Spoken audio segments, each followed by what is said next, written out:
Hi guys, Cooke here once again with Dean Ayala. We're going to play a game or two, or you can get me to Legend, that'd be cool too. That's fine, yeah. We can just sit here for like 8 hours. We're going to play a couple games of Hearthstone. We're going to talk about some of the design decisions behind some of the cards that you put in. Let's talk about the deck that we're going to be playing here. Sure. What have you put together for us today? So we're going to be playing some, I think people would designate it as Murloc Midrange Paladin. Okay. So it's using some, it's not using a lot of the stuff like Finja or the Bluegills, but it's using like 7 or 8 Murlocs to use with the Gentle Megasaur, and also just sort of survive the early game and then end up winning with stuff like, you know, Tyrion and stuff that I get off Stonehill Defenders and True Silver Champion. So it's supposed to be pretty good against a lot of the aggressive strategies and then win the game before the control strategies, which is sort of the idea. I like to play decks mid-range.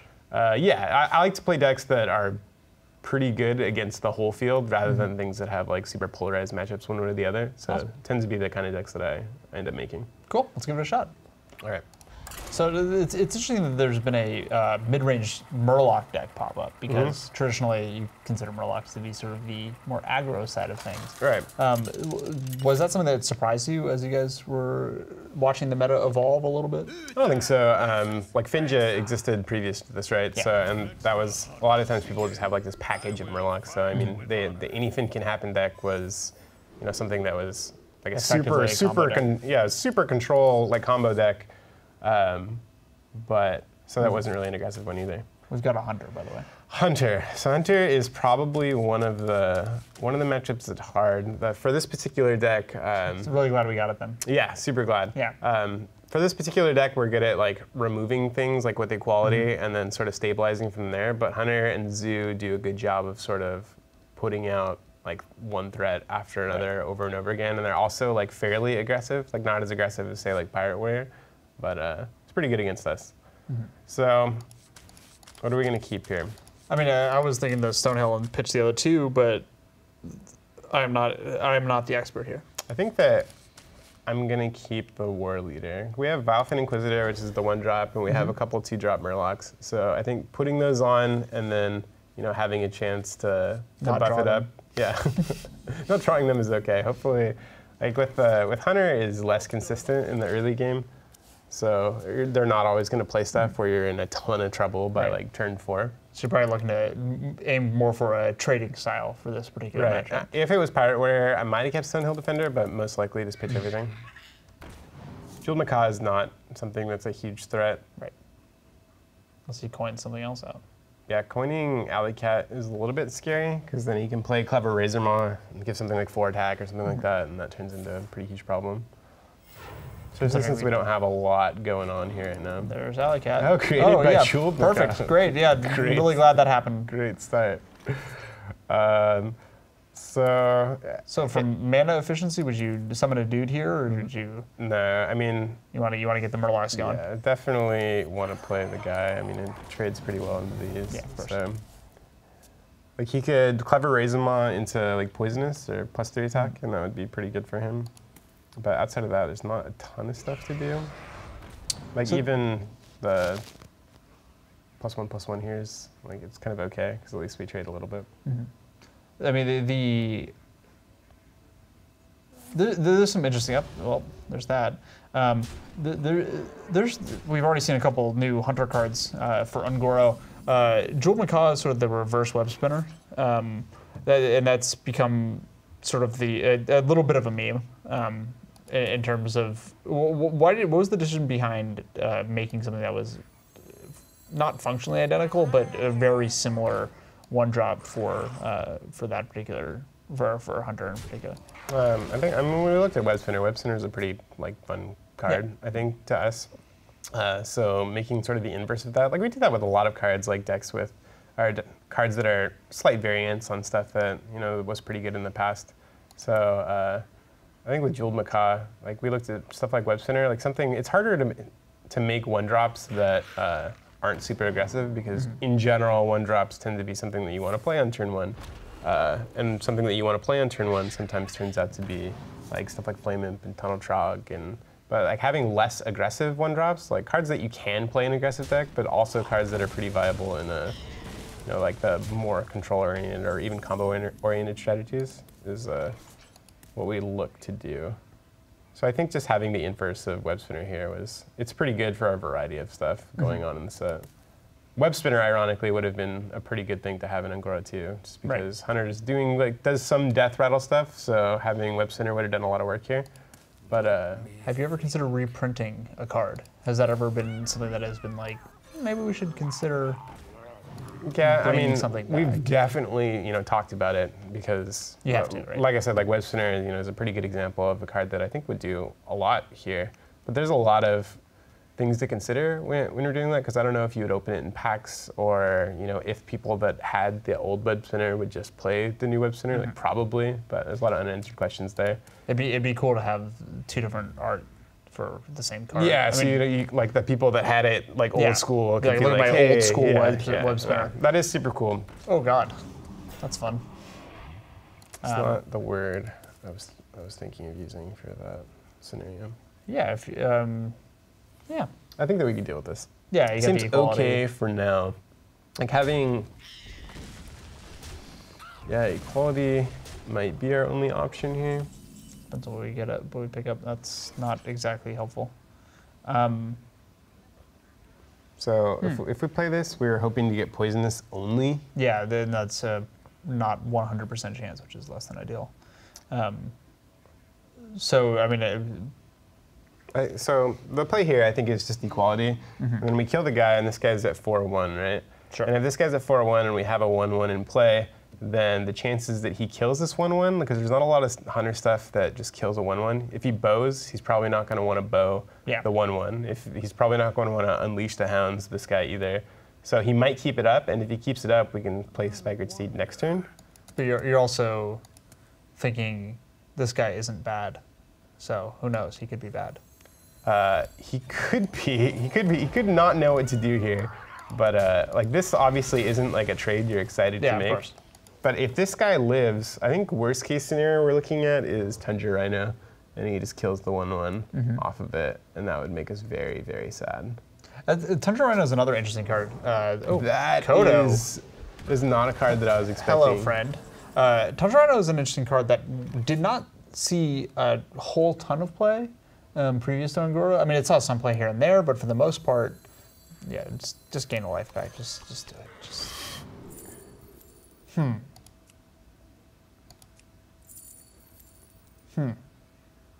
Interesting. That's not the world's greatest discover. It's not the world's greatest discover, but it is a discover.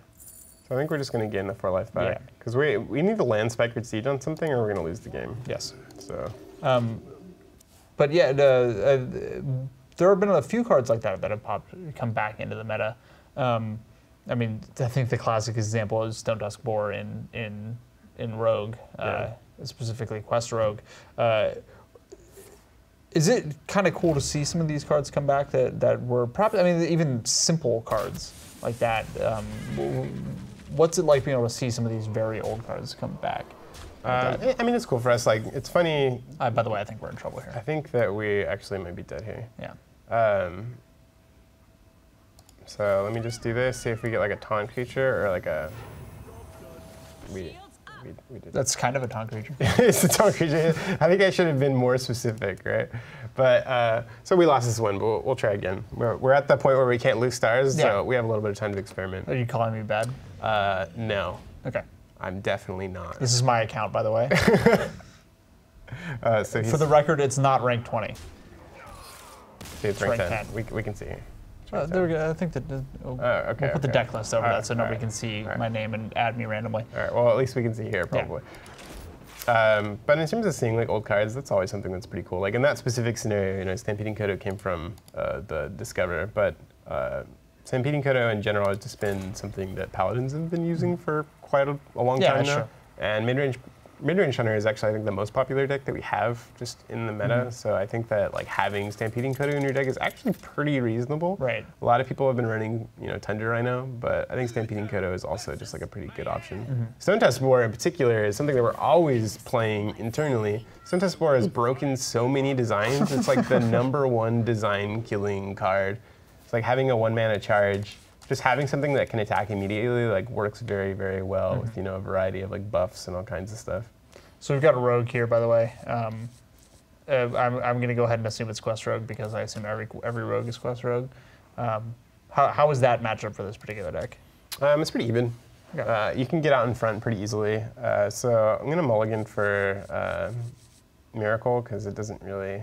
There's not a lot that I want versus quest rogue. I guess like starting off with the Murlocs. One of the ways that you can lose to quest rogue is not quest rogue, but Miracle is a huge headwind because you can't really deal with him outside of equality stuff. So that's why you keep this guy. So he's quest for sure, yes. Even though he did not play it. We just want to start removing stuff, I think, because we don't want him to get a bunch of stuff on the board. You don't want too many dudes. 2-3 is pretty good. This is one thing I'm always hesitant to do. I'm always hesitant to not use the battle cry. Oh, yeah. It always feels really bad. You always have to. I think that's one of the biggest differences between players that are like playing like the highest level versus players that are not playing at the highest level, which is basically like there's text on the card and you always feel like you have to get the value from it. Or like sometimes there's a variety of circumstances in Hearthstone where playing the 4-cost creature on turn 5 is better than playing the 5-cost creature. Right. But that's not like always the easiest thing in the world to see. You still got no quest out, by the way. It's a little weird, right? I mean, is this some sort of aggro rogue variant? These are the reads we have to make. It's a little bit strange because you would expect them to play the quest by now. So I think at this point, there's enough people that have just been putting Firefly in their deck that maybe it's not unreasonable that putting Firefly there. Firefly is an interesting one because it is one of those cards that, when I initially saw it, I was like, oh, this is just going to be used as an elemental generator. But it does seem to have become one of the more prominent and powerful 1-drops in the game. Yeah, certainly. Which I would not have expected based on the fact that it's a 1/2 and doesn't necessarily always trade spectacularly well. Yeah, Pirate Warrior was like pretty prevalent at the time. Like in the last couple weeks, even it's been like a 7 or 8% deck or something like that. So just having the 1/2s out is not bad at all versus Pirate Warrior. And also, it actually has a lot of similarities, I think, to. I'm just going to remove all of this stuff. Yeah, of course. We have a couple weapons. To Haunted Creeper. Haunted Creeper was a card that was just played in a lot of decks. And if you think about it, if you just view this as a 2-mana card, it's just a 2-mana 2/1/2s, which is like Echoing Ooze basically from the past with more flexibility. And Echoing Ooze itself was played in a lot of decks. It was played in basically every Swarm deck, and then Haunted Creeper was played in just almost every deck for quite a long time. The card pool was a lot smaller though, so maybe that had something to do with it. Let's see. They've got the two 1/2s out. This is not worth consecrating, obviously. No. So I mean, this seems to be more of just the perhaps. Yeah, I think there's a couple options here. So we can either Hero Power, or we can attack and re-equip the weapon. Right. So I'm not really that scared of the rogue having weapon removal. Rogues actually traditionally lose. They don't have a lot of access to healing, and they just don't play taunt creatures in general. So they're one of the most susceptible ones to dying from weapon damage from warriors. So you would expect them to run weapon removal. And I tend to actually when I play rogue, but that Or an ooze or two. Yeah, that's not really something that that a lot of players have decided to do. So I think I'm just going to Hero Power. That stuff's going to die to Consecrate eventually. I'm not under a huge amount of threat. I'd rather save the charge for now. Maybe get rid of one of his weapon charges. Sort of just take it slow. So weapon removal is something that you guys have experimented with here and there. Obviously, the classic ooze has been around for a long time, but also in this set there's Gluttonous Ooze. That's the name of the card? Gluttonous Yes. Ooze? I nailed it. Nice. It seems to, for me personally, it's an interesting, rather interesting mechanic because only a few, not all classes use weapons all the time.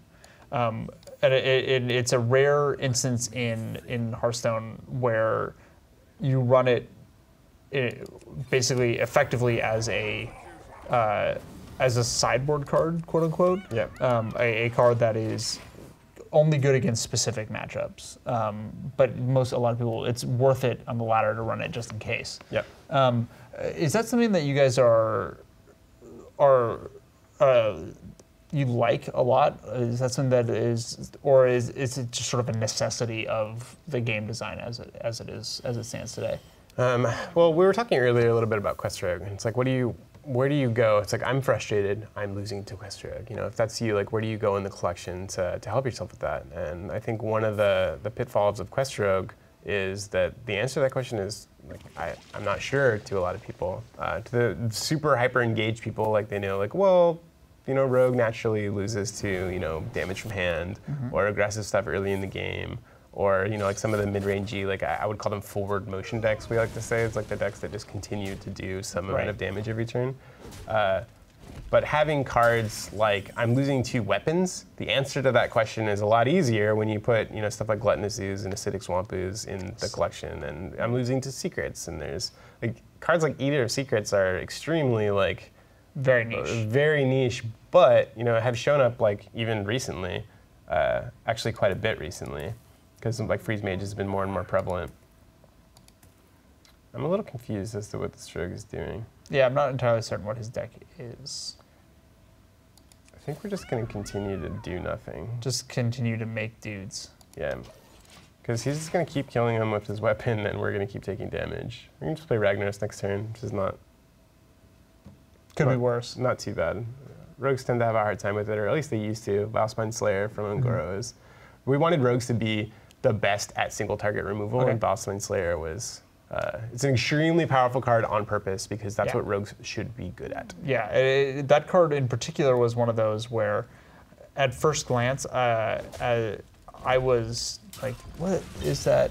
It seems a little too high costed to combo off a lot of stuff, and then I was thinking more and more about it. It's like, oh wait, Rogue has 1,000 options to get a combo going. Yeah. Like, and it was definitely one of those cards where I didn't realize how powerful it was until I saw it actually being played. Yeah. I'm just going to play this guy, clear these dudes. I mean, Seems good. Yeah, that's not bad. Could be worse. Maybe that's because I'm dumb and can't actually judge cards properly. That's something interesting. When you guys start revealing cards for a new set, and I assume you go through and you watch some of the guys that are judging, you know, your trumps. We definitely watch, Crip, like, I watch almost all of them. Kibler. We all do. It's interesting. How often do you think people get it just completely wrong? Oh, a lot. You know, like, basically, you know, everyone gets... Up there, speak the devil? Yeah, some people are more... say things that are more like, it could be really strong or really weak or somewhere kind of like middle of the road, and it's hard to be wrong when you give answers like that. By the way, our friend Dylan Walker, former Yahoo Esports person, now works with you guys. Oh, cool. Works at Blizzard, just opened a legendary just now. I didn't catch what it was. I'm afraid of overdrawing here. Oh, there's the crawler. Speaking of Galactic Crawler.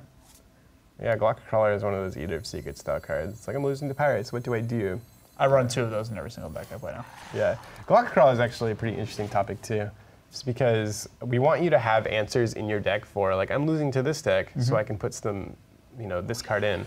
But on the flip side, we don't actually want, you know, games to be Freeze Mage versus guy who draws Eater of Secrets or doesn't. Like, the existence of those cards is supposed to make the population of, you know, if you're playing Pirate Warrior and you get Galactic Crawler like 3 games in a row, the chances are you're probably just going to stop playing Pirate Warrior. Yeah. You're not just going to be like, well, I guess, you know, they're going to have it or they're going to not. So we actually don't want games to just be like,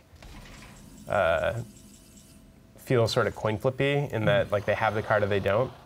We more want you to feel like you have this option to put in your deck, and then to drive the population of that deck down, not to make it, you know, sometimes you draw it and sometimes you don't.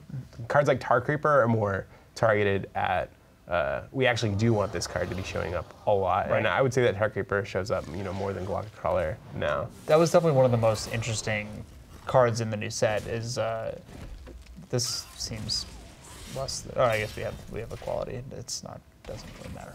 But we're okay for now. Yeah. The new card we were just talking about, Tar Creeper. Yeah.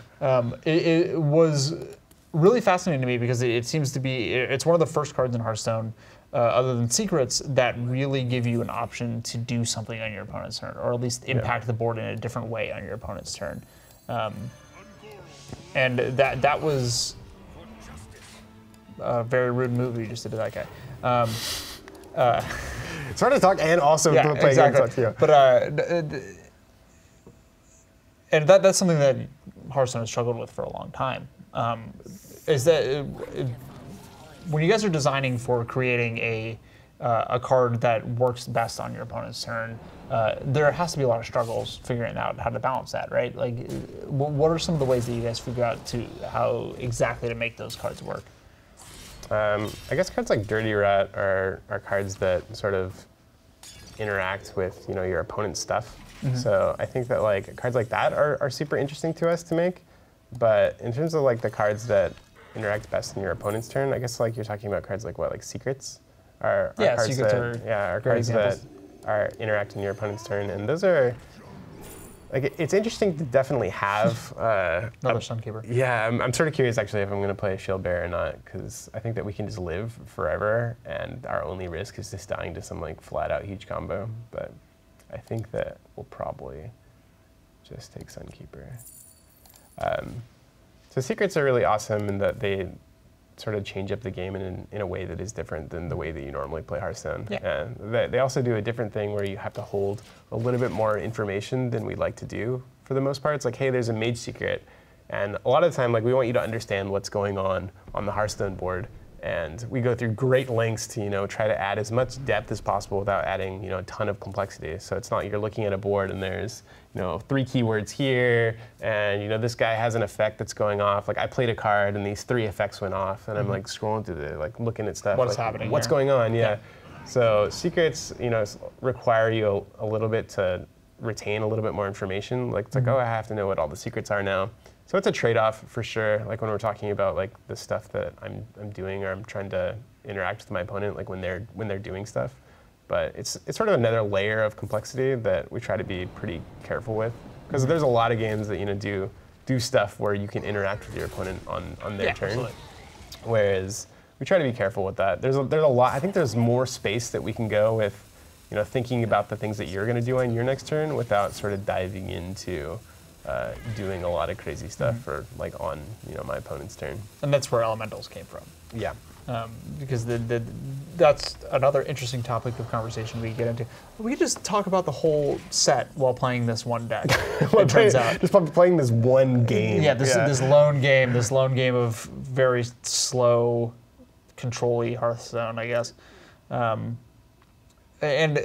when you guys were coming up with the idea for Elementals, where did the idea of, hey, maybe we should do something that actually affects the next turn in a way that is more than just I have more cards on the board, or I have more effects happening at once?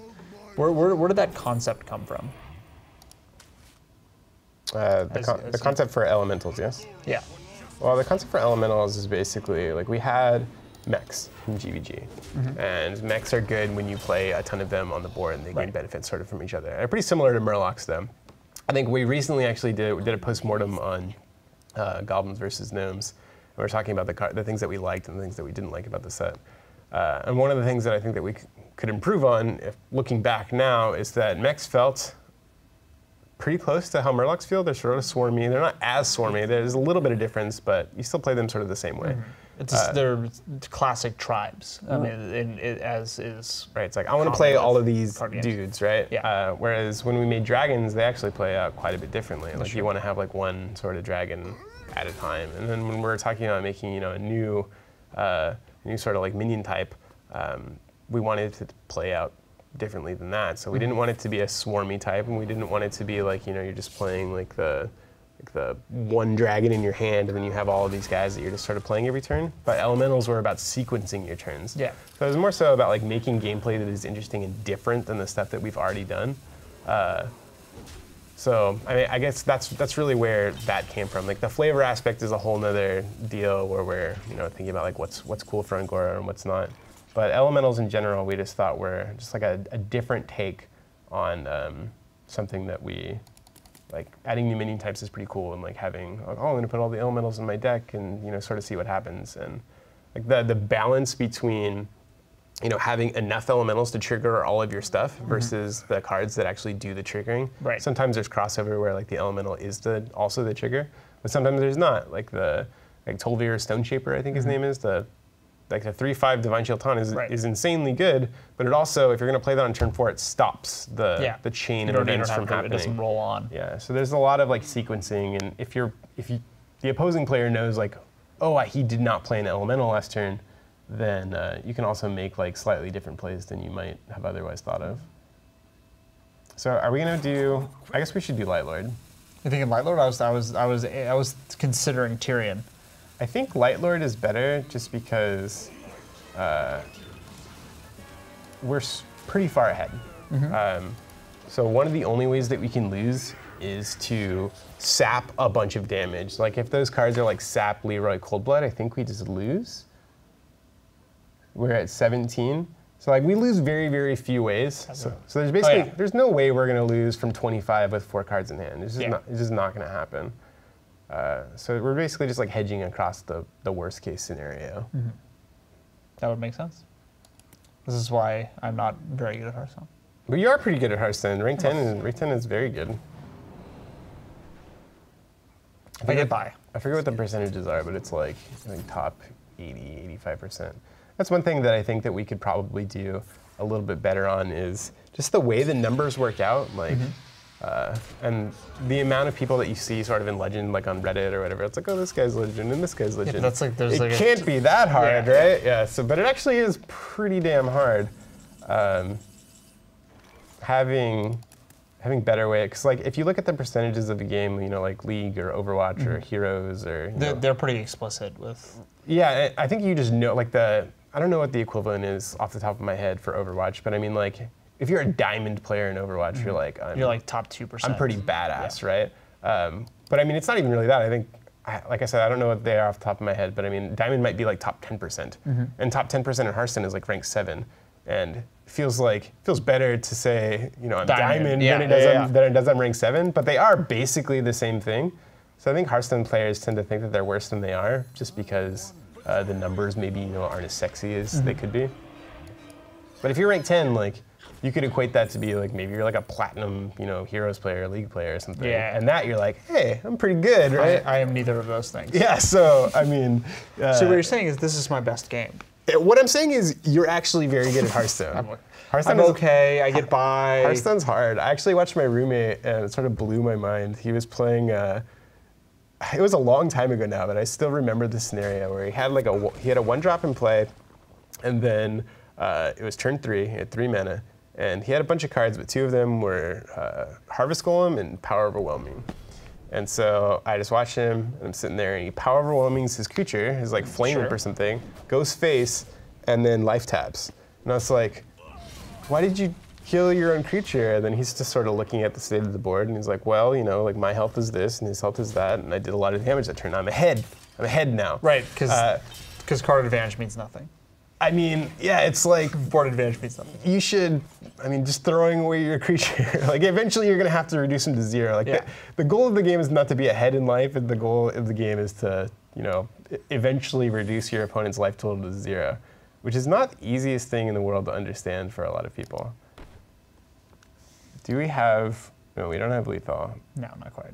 We're actually pretty far away from that. So we're gonna kill. We're going to put this guy out of his misery here. Yeah, I think there's going to be a concession coming relatively shortly here. Yeah, we're just going to go face. What was our opponent doing? He's almost out of cards. We saw his whole deck, dude. We saw his whole deck. I think it... He has no late game threats. Is this sort of like a weird aggro variant? I don't know. That I've never seen before? He didn't play any charge creatures. I don't think he played Auctioneer. Oh, he played Arcane Giants. So there were Giants. Yeah, he's doing like spells and Giants. Okay. And he's winning the game with Giants. I support that in a way that I'm surprised where he's at rank 10. Maybe he's deck building. We were just talking about it. If you're ranked 10, you're pretty good at Hearthstones. I mean, this guy's winning with Arcane Giants and all kinds of wacky stuff. Oh, look at that. He just doesn't want to die. He's like, I would like to prolong Well, this I mean, game. it's kind of nice because we can sit here and chat about the game of Hearthstone while this guy refuses to go down, or is going down swinging at least. I respect that. I respect that too. We're just gonna do a bunch of damage to his face. Yeah, that makes sense. I don't know how much damage this is, but it's a lot. We're not doing math here. No. This is not a math. This is not the math zone. We're just gonna keep going face. Gonna make more dudes. And we're gonna make a dude. We're gonna make sure we kill him next turn. Yes. I'm honestly, he's out of cards. We killed all of his cards. We've seen all. I hope he plays both of them just so we know what's like. He doesn't have Cold Blood. Cold Blood is something I would have expected. Cold Blood. Oh, he played one Cold Blood. He played one Cold Blood. I wasn't paying attention. That was his whole deck. We've seen all 30 cards. Well played. I guess we'll well played him. He's a nice guy. We healed for a lot and made a lot of taunts. Yeah, that was fun. We could not get through them all. So the moral of the story is, we're 1-1 with Murloc Paladin. When I looked at the deck list initially, I wasn't 100% sure, because I've been seeing this deck float around a little bit. I wasn't 100% sold on it, but I think I get where this deck is coming from. I didn't see it in the grand landscape of mid-range Paladin as a whole, because I just saw Murlocs and was like, that's not mid-range. Don't be stupid. But now I'm like, I get it. This is an aggressive deck. Yeah. I don't know if you're gonna have the deck list, but the deck list is basically, there's like 7 or 8 Murlocs. So it's not heavy Murloc. Yeah, it's definitely not. I would say it's not an aggressive deck. The term mid-range in general is something that it's a weird nebulous I almost try not to use it just because there's aggressive mid-range and there's like defensive mid-range to some degree. Right, yeah. I tend to just put them in like 3 groups. Like I would call this definitely a more control deck than it's certainly not aggressive, and it's certainly not a combo deck. So if you're not aggressive and you're not a combo deck, or like swarm decks, I guess to me, like Zoo to me is not. It's not necessarily an aggro deck, but it just tries to flood like over and over again. Let's call it trading mid-range. Trading mid-range, yeah. Because it's all about trading. This right? is exactly what happens though. Like every time is then I make up some new terminology for it, and people just ignore you. I guess Zoo. Most people I think would designate Zoo as an aggro deck. So would you say that this is your favorite deck in the current meta? Man, I am. It's the one you wanted to build. Yeah, I'm just all over the place. Like I just see a deck and I'm like, oh, I'll play 100 games of it, and then the next day I'll play like 100 games of some other deck. So I'm just all over the place. Right now, this is my favorite deck to play, mostly because I want to learn more about it. I play a lot of the stuff that's really popular too. Like, I mean, as you can imagine, if we're thinking about like Quest Rogue and what it's all about and what its weaknesses are, like I'm playing a lot of Quest Rogue. You have to know how it works. Yeah, when Pirate Warrior and Midrange Shaman were, under the microscope, I was playing a lot of those decks too. Like you have to. Either that or you're just dirty ladder scum. Yeah, it's funny just because people come up to me and they're like, even you're playing Pirate Warrior. I'm like, yeah, but I have to. Like, I have to understand more. So I still play like some Pirate Warrior too. It's good to see. There's a lot of stuff that you can learn through statistics, but there's a lot of stuff that you only learn through, I think, through playing. Like, you could look at statistics, of Quest Rogue and be like, well, 49% or whatever the number is, and it's good to go. But when you're playing against it a lot and you're playing it a lot, I think you can see a lot of the frustration points a little bit more. Or I think the Quest Rogue also has been playing like more Vanish lately, which is beating I think a lot of people. I'm not sure if it's good yet though, because I mean, when you put in Vanishes, you're completing the quest like less often and less consistently. So sort of a slower variant of the deck. Yeah, and I'm not sure that deck can afford to get slower than it is, because I mean, it's already basically not doing anything for like 3 or 4 turns. So not doing anything for like 5 or 6 turns is probably out of the question for any deck in Hearthstone. We shall see. And so if the meta does evolve and change completely where the Quest Rogue is out of fashion entirely, I won't be too sad about it. But Dean, thank you so much for coming by, playing a couple rounds with us, and talking about Journey to Unguru and the meta as a whole. Sure, anytime. I'd love to come back and play more Hearthstone. Let's play as many games. Next time I come back, maybe like you'll have your Paladin to. Yeah, you're almost rank 60. I'm almost 60. You're almost level 60. I played too many classes. I can't. Yeah, now that we have this deck built, I expect to see you. Okay, yeah, I'll grind on it. Okay. All right, thanks again. For everyone else, this is Taylor Cooke for Yahoo Esports.